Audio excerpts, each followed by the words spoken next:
Running a contracting business can be really hard, and it's not because you're just bad at what you do or because there's no work out there. It's simply just because most contractors out there are trying to do 4 full-time jobs all by themselves. I was talking with a debt contractor last week, and something that he was saying reminded me of something that's very important. He was saying that he's super busy, his customers loved what he did, but somewhere in the conversation it stuck with me, and he was talking about how he felt like there was always fires that he was having to put out himself. And that stuck with me because almost every contractor that I speak with, whether it's a roofer, a remodeler, a deck builder, a painter, they all struggle with that same exact thing. They always feel like they have to do everything themselves, or they're always just putting out a fire like that other contractor was saying. Hi, I'm Isaiah. I'm a 3rd-generation contractor, and over the past years, I've realized something that's super important. Running a contracting business doesn't necessarily get easier the more that you grow.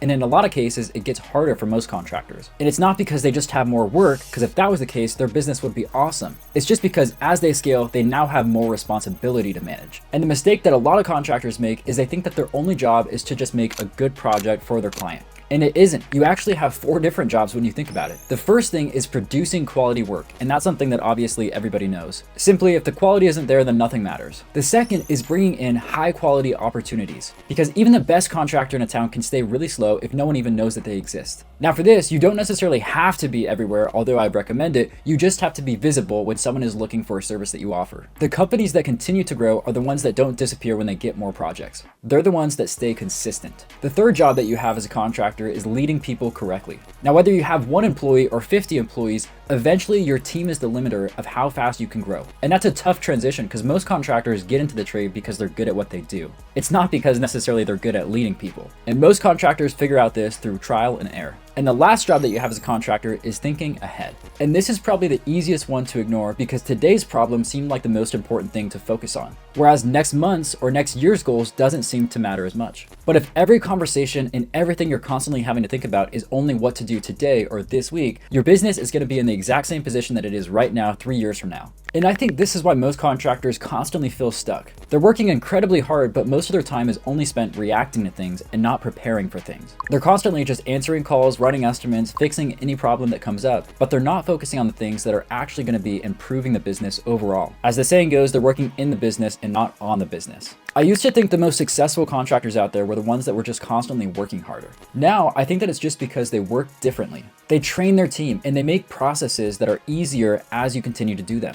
Because at the end of the day, your construction business becomes what you continue to focus on. And if you're constantly feeling stressed all the time, then your clients will feel that energy too. Let me put it this way. If you always just are spending time fighting fires, then the only thing that you'll always be is just a firefighter. But if you spend more time building those systems that prepare to not have those fires all the time, then that's something where you're controlling how many fires actually happen. And those come up way less frequently when you're preparing for them and not just reacting when they come up. Now, this whole thing doesn't happen overnight, especially when it comes to getting leads, but it is something that happens over time. And that's something that I admire about contractors that continue to grow year after year. They're not necessarily the best contractor in their area, or they're just working harder. They're just intentional and they know what actually moves the needle in their business. So if you're constantly feeling stressed about this, then don't overwhelm yourself, because most of those contractors out there are doing all 4 jobs themselves. The real question is, which out of those 4 jobs are you constantly neglecting? Because the answer to that question is probably the thing that's really holding you back from scaling. Because most contractors at the end of the day think that more leads will solve everything for them. But the reality is more leads means more responsibility.